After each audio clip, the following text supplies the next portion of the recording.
Working Cows Podcast, episode 372. This episode is brought to you by C90 Ocean Minerals.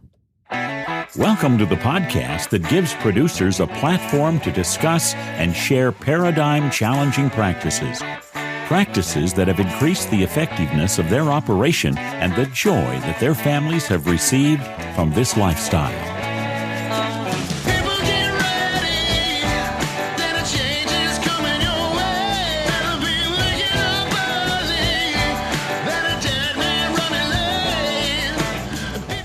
Howdy, everybody. This is Clay Connery, host of the Working Cows Podcast, recorded exclusively in the Understanding Ag Studios. And I'm very excited to welcome back, as an advertiser to the Working Cows Podcast, C90 Ocean Minerals. C90 Ocean Minerals, the leading mineral and trace element sea salt for your herd, is now available nationwide at Tractor Supply Company. We're excited to bring the incredible benefits of our mineral-rich sea salt to more farmers and ranchers across the country. To find your closest Tractor Supply location, visit us at c-90.com/tractor today. Trouble with flies? Select stores also carry C90 mineral salt with garlic for fly control. Learn more today at c-90.com/tractor. Very excited to be joined once again by Dallas Mount. Dallas is, of course, the CEO of Ranch Management Consultants, and they are the fine purveyors of the Ranching for Profit School and the Executive Link program, among other things. And we're going to talk to him today, as he's been owning a business now after spending many years telling ranchers to run their ranches like a business. Now he's been in the driver's seat of a business for a number of years, and we're going to talk to him about some of the things that have helped him as he's been guiding this business, some of the lingo, some of the ways of thinking about things, the mindsets, and the way that they think about the different opportunities available to them, and analyze them, and some of the things that have helped him just lead that business all the more better. So, Dallas, thanks for joining me again on the Working Cows Podcast. Welcome back. Thanks, Clay. Always fun to be with you. Yeah, we're just continuing to blow Brian Alexander's number of times on the Working Cows Podcast out of the water. So I was thinking about that the other day. I probably should have him back on, because he's probably getting a little jealous, but it's always fun to beat Brian Alexander at something. It's something. Know? Yeah, I can't beat him in the beard department. That's for dang sure. Me either. So one of the things, Ranching Reboot Podcast, by the way, shout out to Brian Alexander.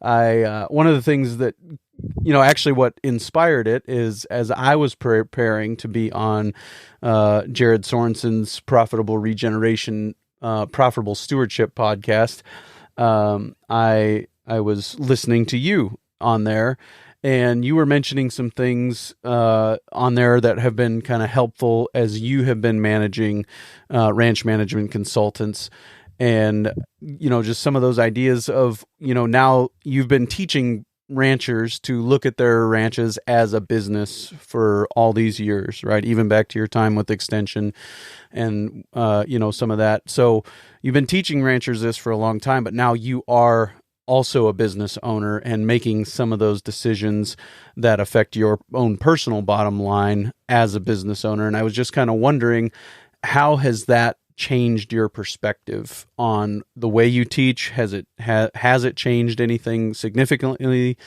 in the way that you teach these things? Some of those things. So that's kind of where I'd like to go for this. So I guess we'll just start there. What has changed, or has it changed anything being in this business owner role for the last couple of years?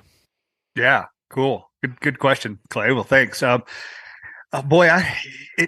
It's changed it, and it hasn't changed it, right? I mean, I've been teaching this stuff for 20 years, looking back to my university time. I think what it's done is it's allowed me to understand when you're walking the walk as well as talking the talk, it's different, right? Mhm. And I don't mean this in derogatory terms against people that are employees, but when I was an employee with the University of Wyoming, right, I would go out and teach rancher stuff, and I would get a paycheck whether I was good or whether I wasn't good, right? I mean, if I was terrible at doing my job, I probably would have got about the same paycheck as the fact that I was pretty good at doing my job. When you're stepping out on your own and you're making your own way in the world, I think there's another level of that where, okay, now it's my own money on the line. If this thing's going to work or this thing is not going to work, it's going to be highly dependent upon my abilities as a business owner, as a business leader, to structure and run this thing in a way that works, right? And so I think it became, these things that we talk about became a lot more real, right? When at the end of the day, it's me having to make sure I develop my own paycheck, right? And also the people that depend on us and depend on me. So yeah, I think it's, the things we talk about are largely the same, but I think I can talk about them now with, hey, this is what we do, right? And not just, oh, I read this in a book or heard this is a good idea, right? Which is probably where I was coming from 10 years ago. Right. And it's that idea of the difference between signing the front of the check and the back of the check. Yeah. When you go from being the guy who's just signing the back of the check to the guy who's now signing the front of the checks, multiple checks, and there's other people whose livelihoods depend on you and your ability to continue to see the way forward with this business. It just, some things have to change, right? It's not right or wrong. It's just, you've got to approach things differently now, right? Right. Yeah. No, that's exactly it. I'll tell you a little story that I've been telling at Ranch. So some people probably heard me say this, but when I first bought RMC, I liked doing individual ranch consults, and I'd get a lot of phone calls of, hey, Dallas, can you come out to the place for a couple of days? Let's work through my economics, right? Can you have? And I'd say, sure. Let's look at the calendar. Let's pick a date, and it's probably a ranch that would mean a day's worth of travel time to get there, 2 days on site and then a day worth of travel time home, right? So it was a 4-day commitment, and people would say, okay, well, what do you charge for something like this? And I'd kind of look around and say, well, heck, here's what the other people are charging. So I mean, let's pick a number, $1,500 a day or something like that, right? So that I'd spend 4 days and I'd send the folks a bill for $3,000, right? If I was there for 2 days. Well, one of the things I did when I bought this company is I looked at my overhead costs of keeping the doors open and ranch management consultants, right? So if we took our salaries for everybody that works here, keeping the lights on in the building rent, right? My obligations to Dave to meet what I owed him for purchasing the company. So these are the costs just to keep the lights on before we actually do any work. And if I took the number of working days in a year and divided into that. So let's say, I can't remember what the number was when I bought the company, but let's say it was $400,000, right? And then let's look at the number of working days in a year, which is pretty close to 365 days. It's not 365, right?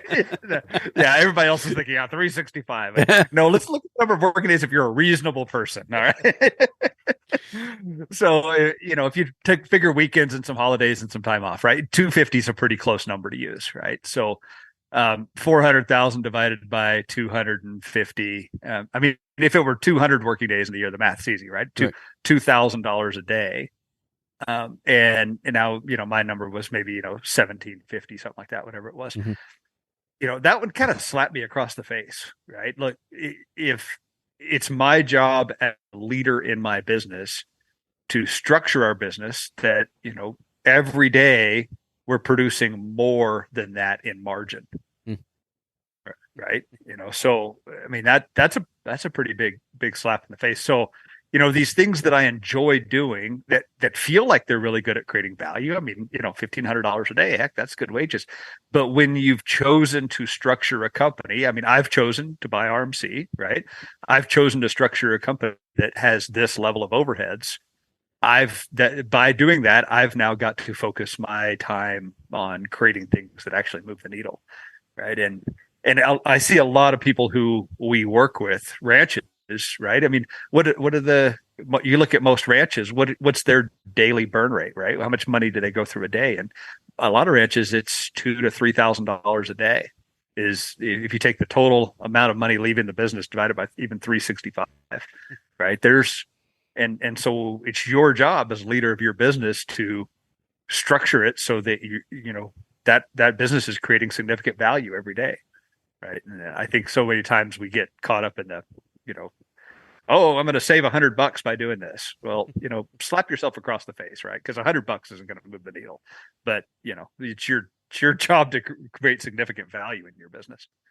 Yeah, for sure. And those things kind of change over time too, right? I mean, as things progress, as things grow, as a business matures, maybe those things are going to change what that ratio looks like. Is that true in your experience?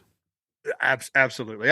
I like to think so most of us in ag and, that are kind of entrepreneurial by nature that want to build something, right?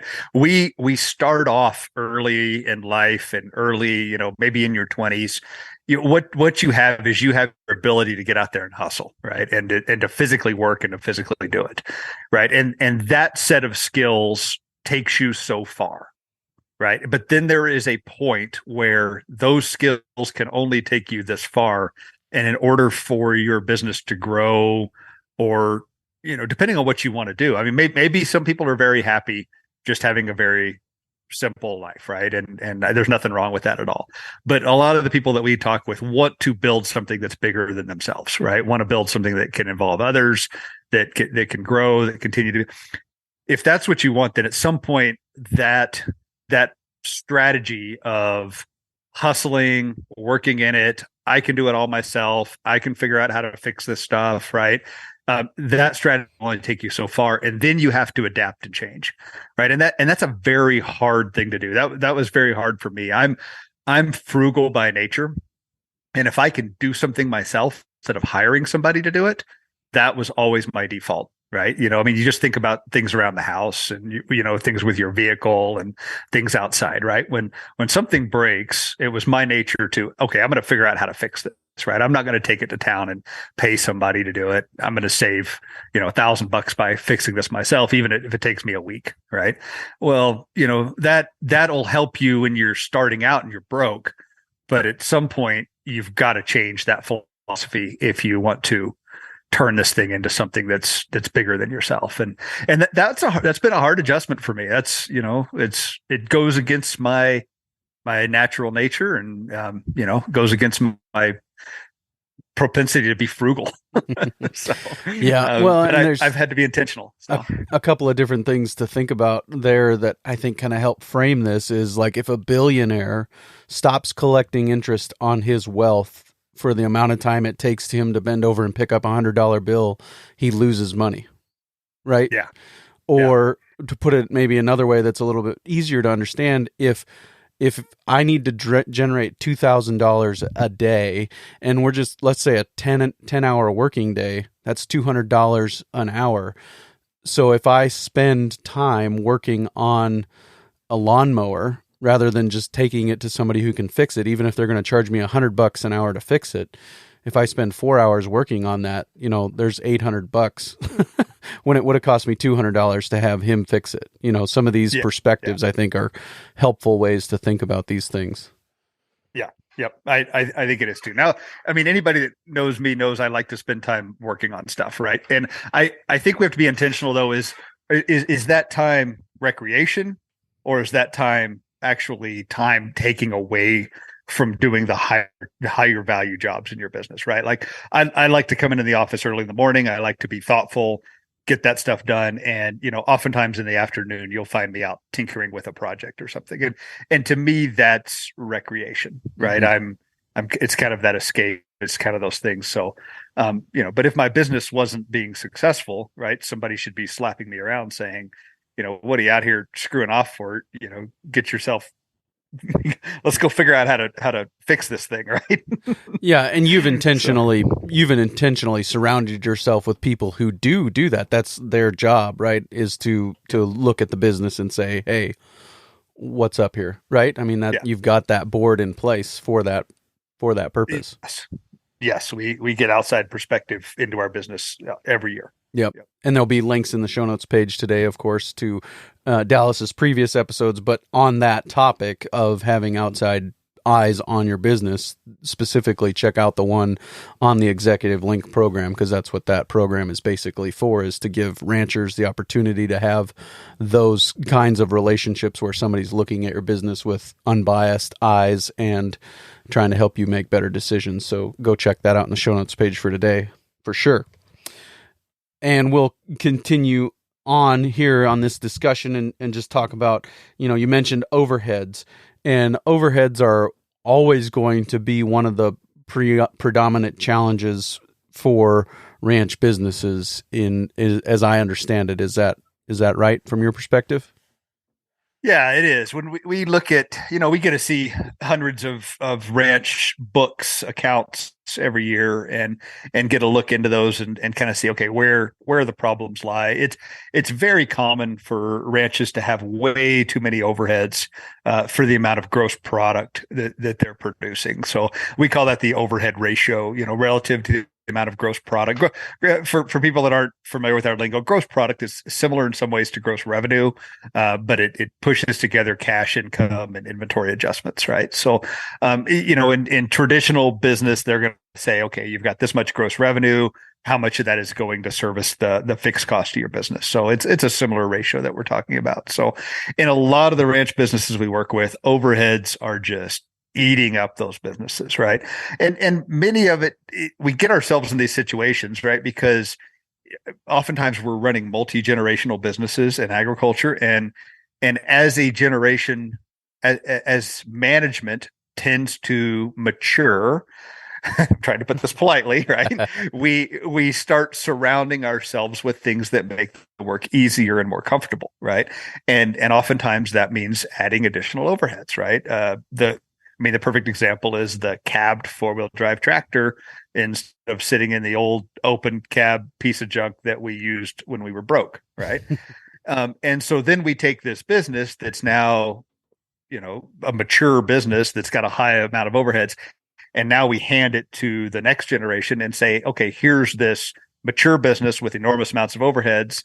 And by the way, you have to buy the land from me or your siblings, and it's your turn to run it, right? And so we often have these very bloated businesses that are trying to be run by the next generation. And so, oftentimes the way it needs to look for that next generation is very different from the way it was handed to them, right? They've got to do some restructuring on that to make it successful. But yeah, if you're picking on me and kind of how we've run our business too, is that's been a struggle for me, right? I've been preaching, keep it lean, low overheads and all these kind of things. And as I look at RMC and what we've been doing and the way we've been growing, I've been adding overheads, right? We've been growing our people here, our core group. We moved to a new, larger office building, to house those folks, right? And we've got all these things that come with creating this overhead business. So you're preaching this and then you're acting in this way, but we're very cognizant of looking at balancing that amount of gross revenue and overhead structure. And Jordan and I will talk about this quite often. We'll sit down and strategize and say, okay, well, what happens if it's a fear for us, when this cattle market turns around? Most people are coming to ranching for profit with what they feel is disposable income, right? Well, when this cattle market turns around, or is everybody going to be real tight, right? And all of a sudden enrollments are going to drop, down to, okay, what do we look like as a business if that happens, right? How do we make those adjustments? And so we have those kind of conversations and strategize, but and it gives me some peace of mind when we run through, okay, here's the plan, but what does a worst case scenario look like, and how do we manage that with our current overheads? Let's take a quick break and hear a word from our sponsor today, C90 Ocean Minerals. C90 Ocean Minerals, the leading mineral and trace element sea salt for your herd, is now available nationwide at Tractor Supply Company. We're excited to bring the incredible benefits of our mineral-rich sea salt to more farmers and ranchers across the country. To find your closest Tractor Supply location, visit us at c-90.com/tractor today. Trouble with flies? Select stores also carry C90 mineral salt with garlic for fly control. Learn more today at c-90.com/tractor.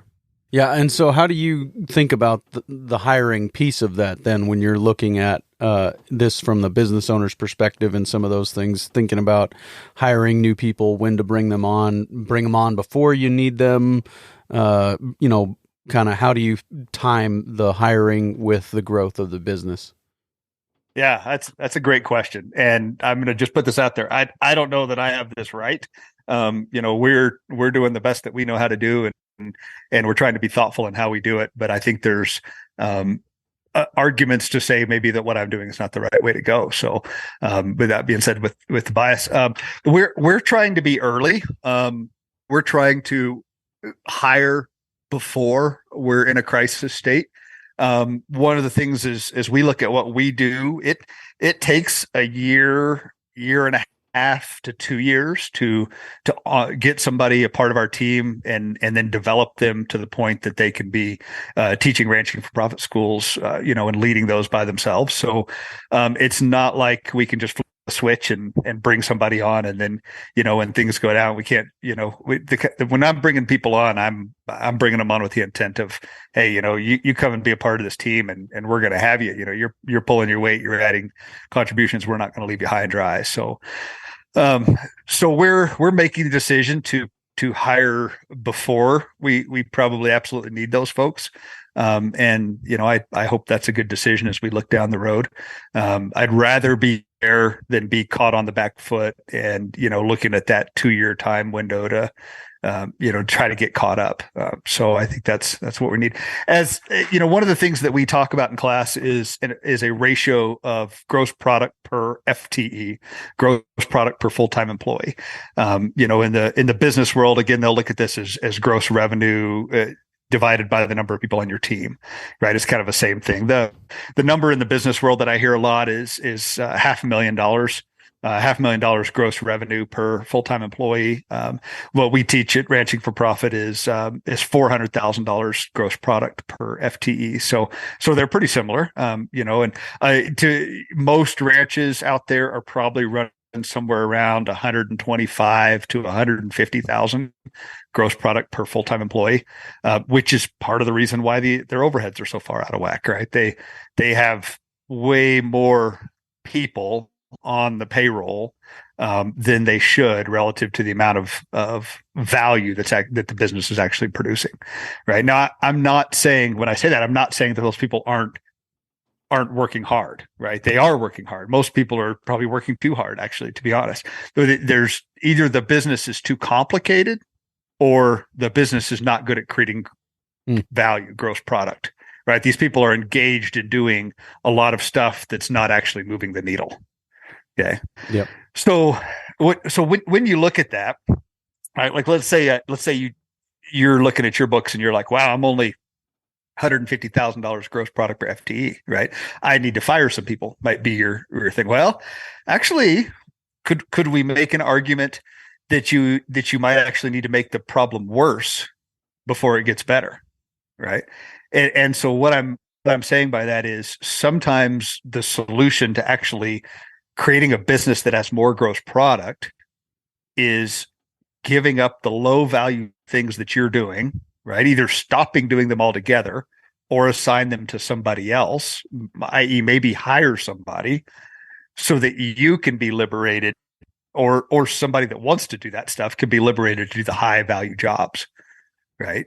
Because what's probably not being done are the higher value things, the planning, the strategy development, right? The marketing, right? All those kind of things that actually might move that needle for you. So that's one of the things we look at as Ranching for Profit is, okay, who can we bring people on to do these things that then would free somebody else in the business up to do some of the higher value things. And I know many people probably know Jordan Steele, who's our director of operations. He's just been an amazing part of the team here the last couple of years.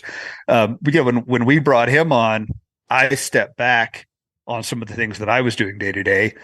And it allowed me to identify and ink some deals for Ranching for Profit that were significant deals, right? So these are things that I would probably have been too busy to otherwise pursue. Right. So just something to think about there. Yeah, for sure. And this is kind of that distinction between Whitby and Watby, right? We're going to hire out the Whitby, give us some time to spend some time on the Watby, right? Exactly. Yeah. Let's hire out some of those low value things or some of that minutia. And I think too often it's overlooked. Maybe there's a real argument too that we need to stop doing a lot of that stuff, right? Obviously there's some things that need to be done, but I think for a lot of farms and ranches, a lot of businesses altogether, we spend a lot of our time doing, when you step back and look at it, just stupid stuff. I'm spending my, 3 hours every day, going through emails, right? And deleting junk out of my inbox, right? That's an exaggeration for me, of course, but there's everybody has this in their lives, right? There's just minutia. There's just stupid stuff that we're spending our time doing. And by having that time devoted to that, we're not using that time to focus on the higher value things. Yeah. I think this is spoken of in a book by Tony Morgan called Killing Cockroaches, where he was a city manager and somebody called him into their office to kill a cockroach. And he's like, no, this is not my job. But I think one thing we should probably do before we go too much farther is just give a quick and dirty definition of overheads. And as I understand it, that's land and labor, right? Or kind of your overheads, land and the things attached to it, labor and the things that help them accomplish their tasks. Does that suffice? That's a great description. Okay. Yeah. The overheads are, the test of an overhead is if I add one more unit of production, does that cost also does that cost increase or is it not tied to those units of production? Right.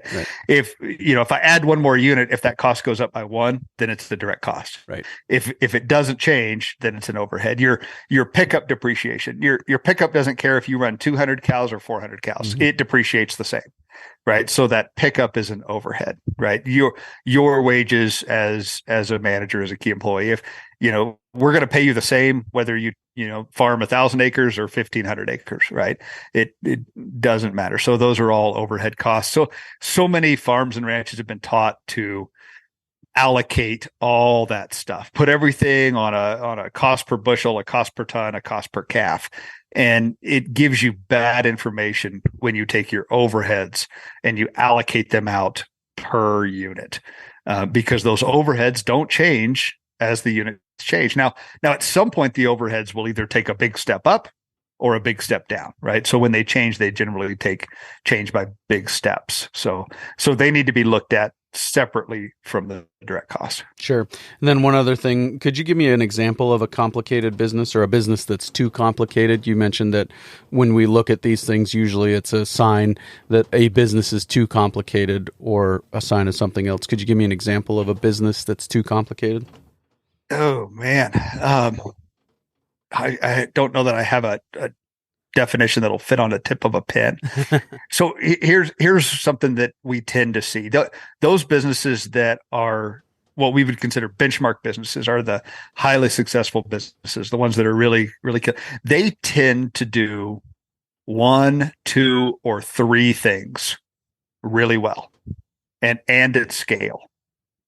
Right. So I guess a complicated business would probably be something that's trying to do a lot more things than that. Mm-hmm.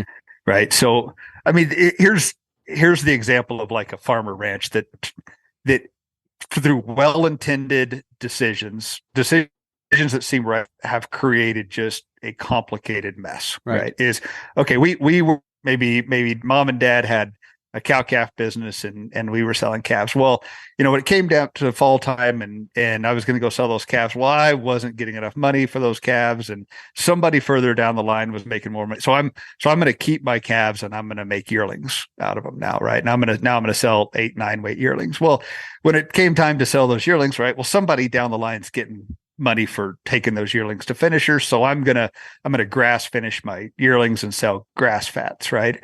Well, then the dang Packers getting all the money for the grass. So now I'm going to keep those, and I'm going to direct market my meat to somebody else. Well, or to my consumers.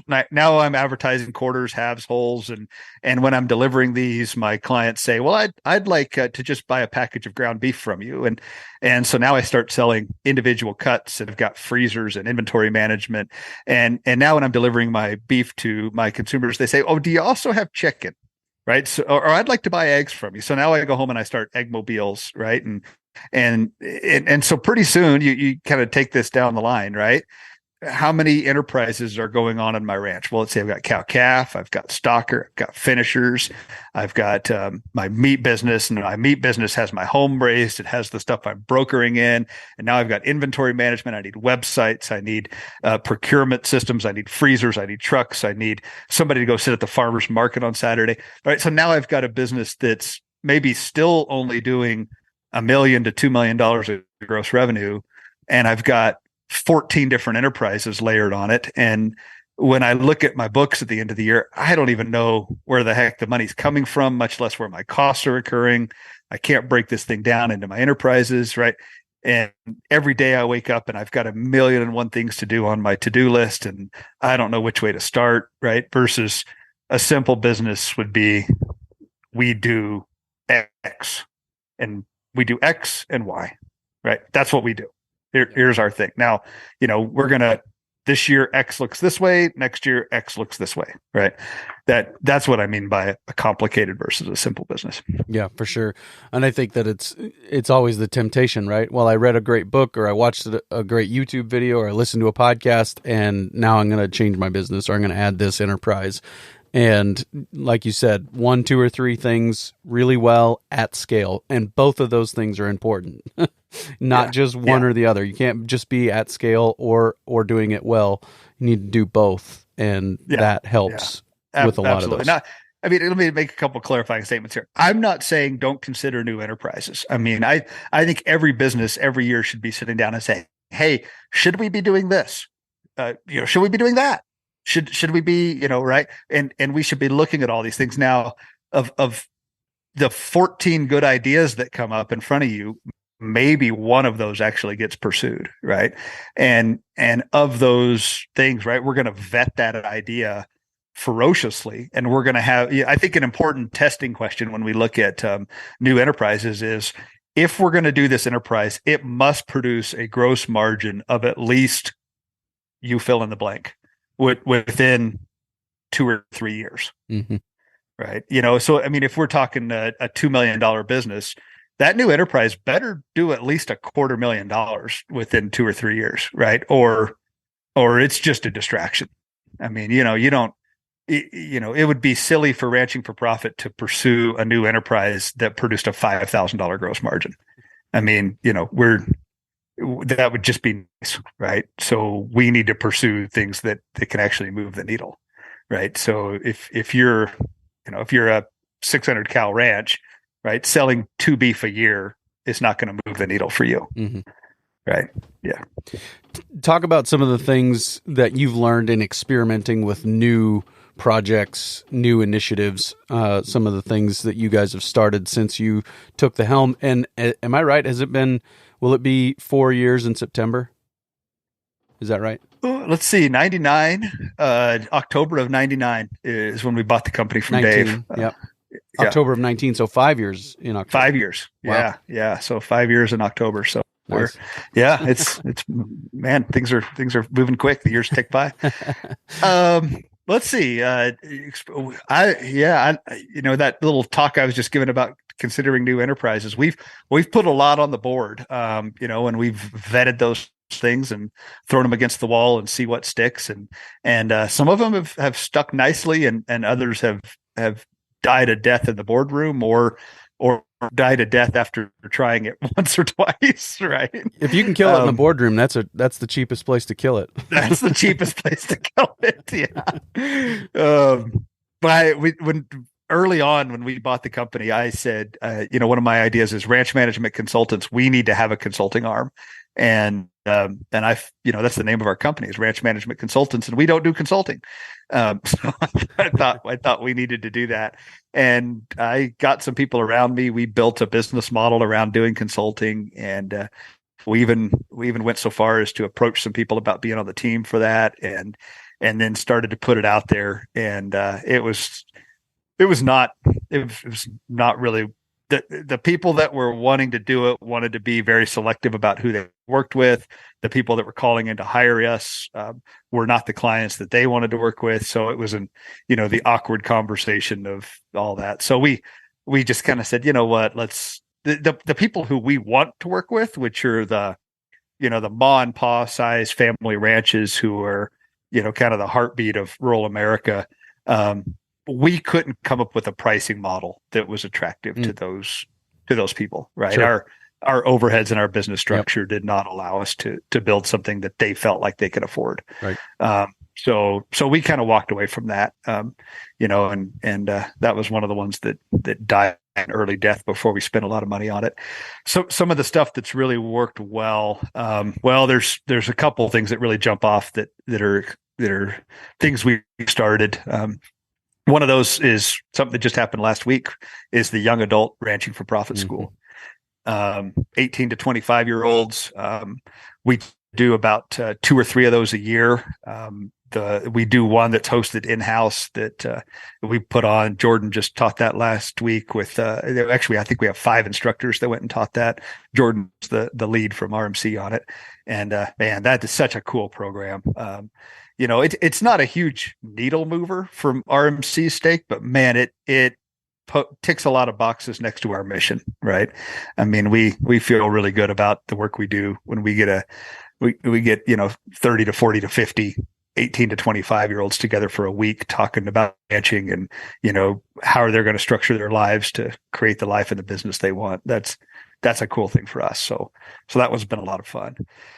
Other ones that have really worked well are the economic intensives and the succession intensives, right? So when people come to Ranching for Profit, one of the things they really come to learn is how to get better at looking at their numbers, running their economics, running their finances. They come to the school, they get a taste of that, and then they leave, and maybe they fall off their skill set on that and need some help, maybe a refresher. So what we do is we do a 2-day. You bring your books. We're going to have a small instructor to student ratio, and you're going to leave with your economic plan for the coming year. And those have been really well received. We're doing 2 or 3 of those a year now, and they always tend to sell out. People feel like they get a lot of value out of that. Hey, it's kind of like just you're going to come in a room and we're going to lock the door, and you're going to sit down there and do your numbers, and you're going to have help to get them done, and you don't walk out of there until you got a plan. It's kind of the way the class is structured. Yeah, and some of the people sitting at my table at the Ranching for Profit School, when my wife and I went through it, were saying, some of the pressure to not do your numbers according to the Ranching for Profit model comes from the accountant, comes from the banker. Like this isn't the way they want to see the numbers. So I don't go through my numbers twice, because I end up doing them the way that they want to see them. And so I think that, there's always that pressure against doing it this way. But the value of approaching it the way that Ranching for Profit teaches, it just gives you such clear information about how, what is generating value and what isn't. And I think that's a really key piece of that for sure. Yeah. Cool. Good. Yeah. So, having Jordan on the team too has helped with that, because he speaks accountant, right? He's and so he kind of helps us bridge that gap. And so he can help folks say, hey, when you go home to your accountant, this is the language they're speaking. Here's how our stuff, it can be translated into that language. Right. So, yeah. Yep, for sure. And one of the new things that I think you've got coming up, right, is a business, kind of the business only stuff from the Ranching for Profit School in 5 days and without the ecology. Did I see that somewhere, or was that some kind of dream that I had? You did. Yep. So that's one of those things that we're testing this year. So talking about having your board, I took that to a group I'm working with last year and said, "Hey, I'm thinking about doing this 5-day thing," and these are people that are very familiar with ranching for profit, and they go, "No, don't screw it up. It's been 7 days forever. 7 days works really well. You make all these really cool connections," and then they came back later and said, "Yeah, I think you should try it."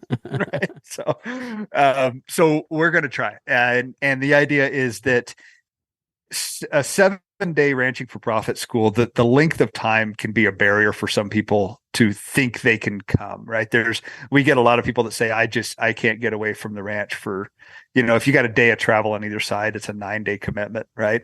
And so what we're going to try to do is, not that the ecology and the grazing stuff's not important. It's very important, but people don't necessarily need to come ranching for profit to learn how to take care of their soil and how to graze better, right? You can learn that a lot of places. So we're going to lighten the elements of ecology and lighten the elements of grazing, and we're going to leave everything around economics, finance, human resources, people management, and actually probably even dig into some of the stuff even a little deeper, and do that in a Monday through Friday format, instead of our typical Sunday through Saturday.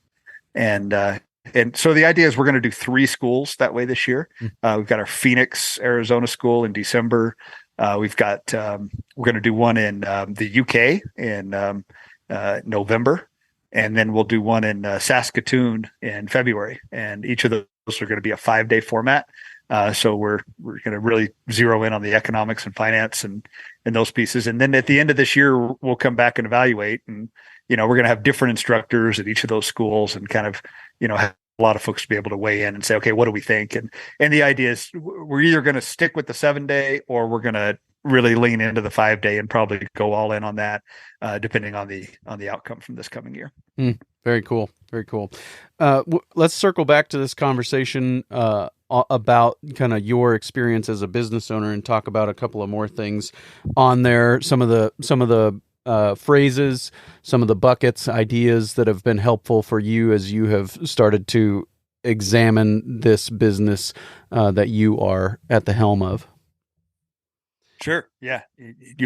You just asking me to offer things, or you got something particular you want to dig in? Well, I think you mentioned a couple of things, again, back to that Jared Sorensen webinar podcast. I think you talked on there about days of working capital, and maybe even mentioned on their debt coverage as well, debt coverage ratios, some of those things. So those are kind of a couple of things that I still had on my list to talk about.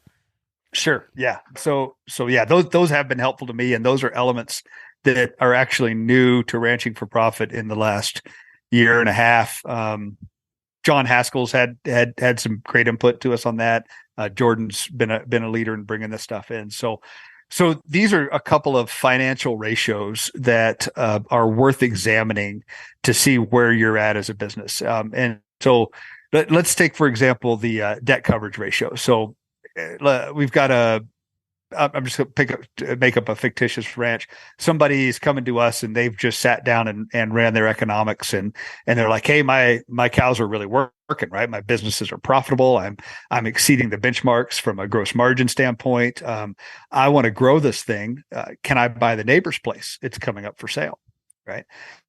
And so, just because your business is economically profitable doesn't necessarily give an indication if you can take on more debt. Right. So one of the things we need to look at is your business's ability to service the debt it's already got. And so we look at debt coverage ratio to answer that. Debt coverage ratio essentially says, what's my cash income for the coming year? Okay. Now, when we talk about a lot of the stuff we talk about is economic profit. Economic profit and cash income can be two different things, right? So we're going to look at your positive cash flow from this coming year, and then how much of that goes to service debt, right? So what essentially we're saying is, we want 150% of income relative to the amount of debt we're servicing, right? So I don't want to be at 100% of my income goes to service debt, right? If I'm there, then everything has to go just exactly right in order for me to meet my obligation to the bank. right? So I want to build in some flex in there. Okay. So that debt coverage ratio is something that we examine and look at that really gives you an idea of what kind of position are you in to go take on new debt. How are you at servicing the debt you've already got? So that's a really, really useful thing. And the one that's probably been more helpful to me as a business owner is this idea of days of working capital. So it goes back to that story I was talking about what is your daily burn rate.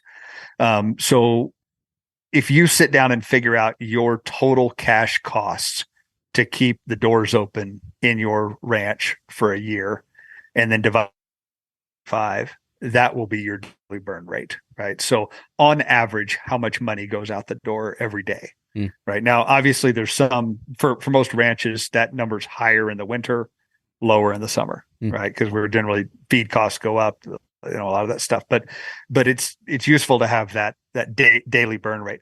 And then what we look at is how much working capital do you have? Now, working capital is a fancy term for how much money could I get my hands on with about 2 weeks worth of notice, right? So if I got myself in a jam and I needed to get my hands on cash quickly, how much could I come up with, right?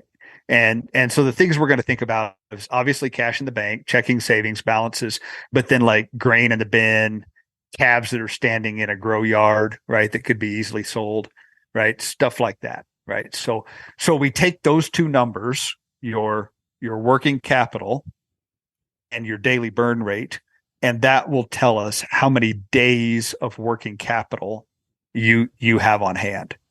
Okay. And that's a really useful number for measuring the stress of the business owner as well as your ability to get yourself out of a jam. Right. So maybe there's a market swing, a drought, maybe there's a fire on the ranch. Right. So maybe there's a death in the family. Right.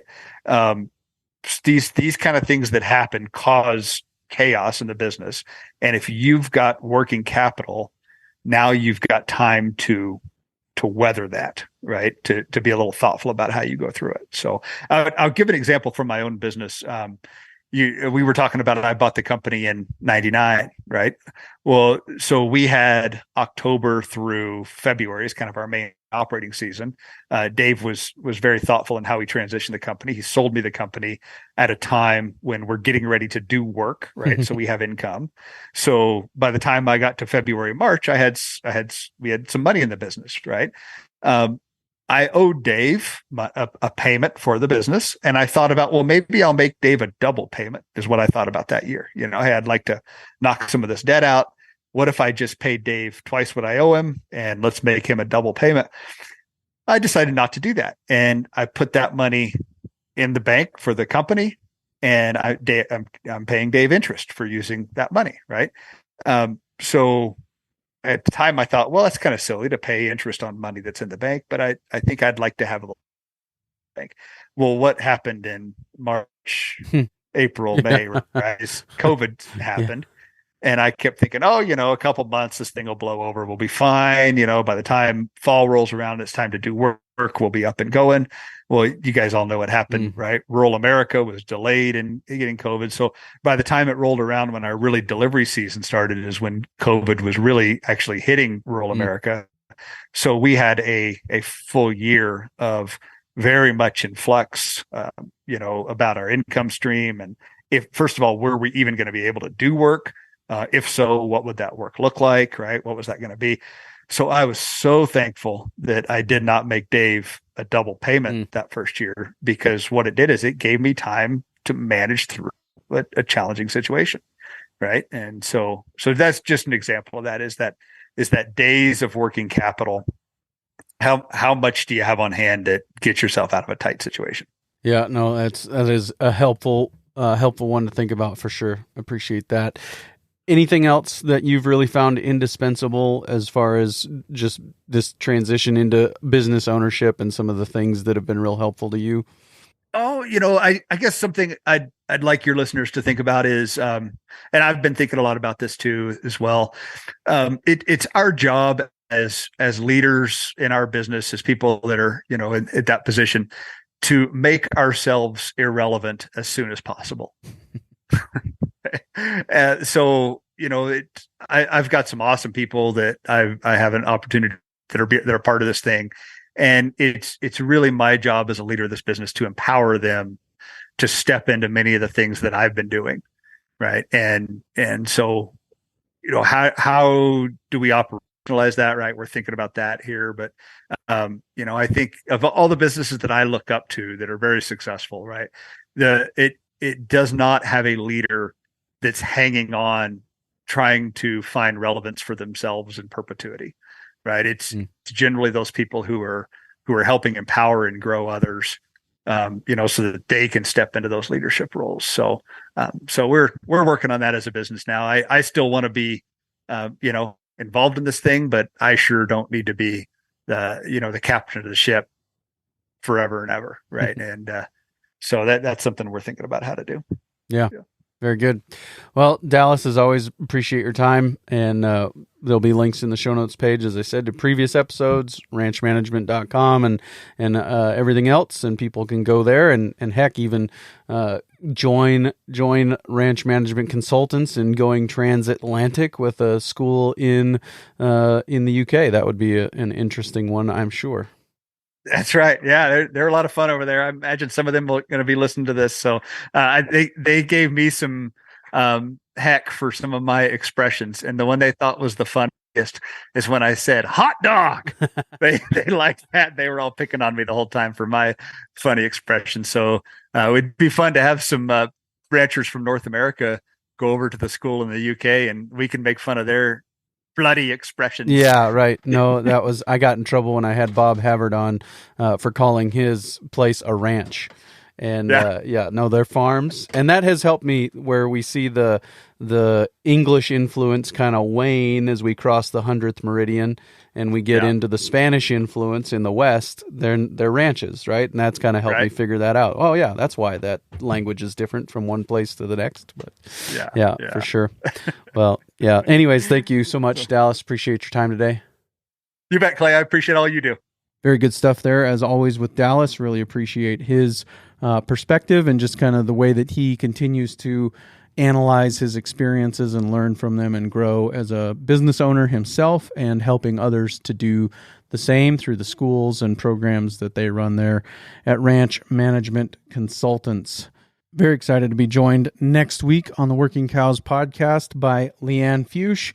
We've, of course, talked to Eric Fuchs, her husband, before about Soil Health Academy and about all the good work that they are doing.